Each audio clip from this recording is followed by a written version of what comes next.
Je me réjouis de ce débat aujourd'hui.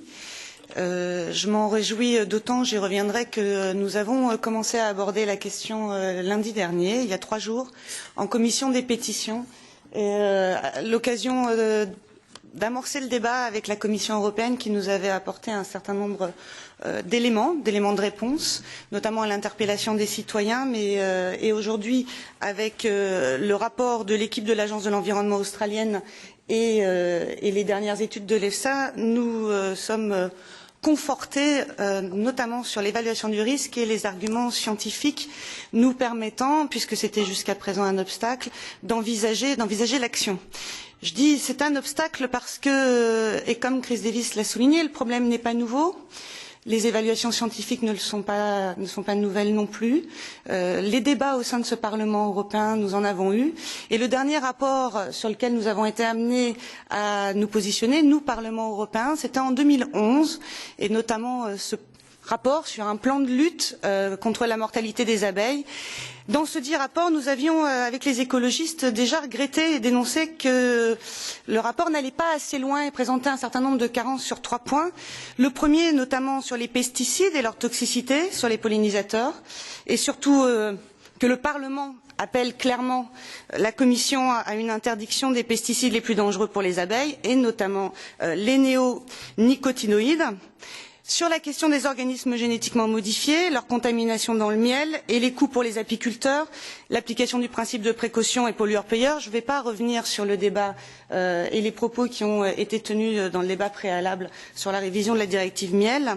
Et enfin, et c'est un des arguments qui nous est encore opposé, mais qu'on pourrait retourner, la bataille des chiffres aura peut-être lieu, les problèmes écologiques généraux, liés notamment à la monoculture, à notre modèle agricole, et le besoin d'avoir des pratiques agricoles qui soient plus durables et qui utilisent moins de pesticides. On nous objectait en 2011, ou en tout cas on a eu ce débat à l'intérieur de l'hémicycle du Parlement européen, que nous n'avions pas assez de références scientifiques pour établir le lien entre les pesticides et la mortalité des abeilles. Et le même élément de réflexion concernant le lien entre les organismes génétiquement modifiés et l'augmentation de la mortalité des abeilles. C'était un des arguments pour justifier l'inaction. Fin 2012, 3 études auxquelles la Commission a fait référence, et puis nous voilà en début 2013. Concernant les OGM, je pense que nous aurons l'occasion d'en reparler. Concernant les pesticides, eh bien, depuis la semaine dernière, nous pouvons nous appuyer sur l'avis de l'EFSA. Le risque est admis.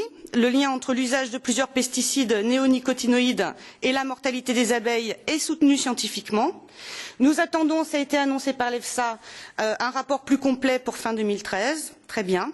Il n'y a donc absolument plus aucun obstacle à agir en urgence pour interdire la commercialisation et l'usage de ces pesticides sur le territoire européen.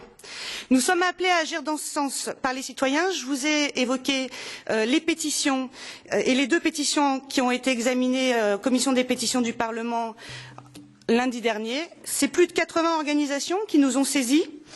Une des pétitions, le Parlement est saisi pour la prise de mesures et de politiques mettant fin à l'éradication d'une espèce qui constitue un bioindicateur de la santé de notre environnement, de notre modèle agricole et de la qualité de notre alimentation, à savoir l'abeille.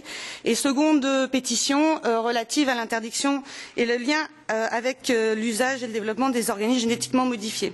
Et puis aujourd'hui, vous avez dû le voir en rentrant dans l'hémicycle, ce sont 1 250 000 citoyens, plus d'1 250 000 citoyens qui nous demandent, qui demandent à l'Union européenne de prendre les mesures pour supprimer l'une des principales menaces pour les abeilles, agir et interdire les pesticides. Ils saisiront la Commission européenne dans quelques jours afin que celle-ci agisse le plus rapidement possible. Donc, sur une base scientifique, sur la volonté pour répondre à une attente des citoyens, on peut aujourd'hui, et nous devons nous pouvons prendre les mesures pour mettre fin à une catastrophe sanitaire et environnementale, mais également alimentaire et économique. Moi, j'entends que le milieu des producteurs de pesticides nous disent que ce serait une perte de 50 000 emplois sur 5 ans. la bataille de chiffres aura lieu. Nous avons des études écologistes qui démontrent que de s'engager vers l'agriculture biologique, c'est la création d'1,2 million d'emplois sur 5 ans. 50 000 d'un côté, 1,2 million de l'autre, sans aborder la question liée intimement à l'action de la préservation des abeilles. 17 milliards perdus économiquement.